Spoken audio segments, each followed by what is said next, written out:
केंद्र सरकार ने हाल ही में अपने बजट में कैंसर की दवाइयों पर कस्टम ड्यूटी हटा दी है। इससे देश में कैंसर के इलाज से संबंधित दवाइयां सस्ती हो जाएंगी। कैंसर से पीड़ित मरीजों को इलाज में आर्थिक रूप से इस फैसले के चलते मदद मिलेगी और इस पर कैंसर हॉस्पिटल शिमला के प्रभारी डॉक्टर मनीष गुप्ता ने भी अपनी प्रतिक्रिया दी है।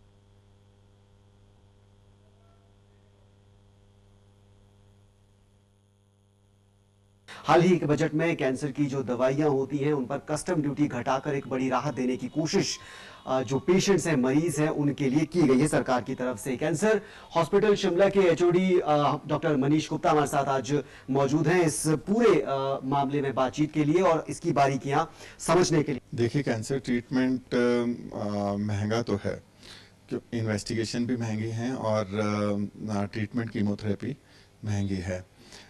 पर हमारी सरकार ने एक्चुअली गवर्नमेंट ऑफ इंडिया ने भी और हिमाचल प्रदेश सरकार ने भी हिम केयर और आयुष्मान जो स्कीम चला रखी हैं, उससे जो हमारा ट्रीटमेंट है, हमारे तो 100% पेशेंट आयुष्मान या हिम केयर कार्ड के थ्रू ही ट्रीटमेंट लेते हैं। तो ये एक सराहनीय कदम है और इससे काफ़ी हमारे पेशेंट्स को फ़ायदा पहुँचेगा। ठीक है, थोड़ा सा आंकड़ों की अगर बात करें, अभी अगर नॉर्मल कॉस्ट अगर बात करें, मान लीजिए आपके पास कोई पेशेंट आता है और वो बिल्कुल स्टार्टिंग स्टेज में है और उसका ट्रीटमेंट आप शुरू करते हैं, ओवरऑल कितना एक बोझ उस पर, वित्तीय बोझ पड़ता है? देखिए, हमारे यहाँ पे जो पेशेंट कैंसर के हैं उसमें जो कॉस्ट है, जैसे कुछ पेशेंट हैं जिनमें ट्रीटमेंट कीमो रेडिएशन है, कीमोथेरेपी प्लस रेडिएशन थेरेपी है, वो तो सस्ता ट्रीटमेंट है क्योंकि रेडिएशन फ्री है ट्रीटमेंट और कीमो की भी जो ड्रग्स उनमें लगती हैं वो सस्ती हैं। पर जैसे लंग कैंसर है, लंग कैंसर में आजकल EGFR म्यूटेशन हम देखते हैं, तो EGFR म्यूटेशन में एक म्यूटेशन होती है 858 जिसे बोला जाता है, तो उसके लिए एक ही drug at present government of मतलब FDA अप्रूव्ड है, उसका नाम है ऑसिमेटिनिब। वो ड्रग 80,000 रुपीज़ की एक महीने की पेशेंट को आती है।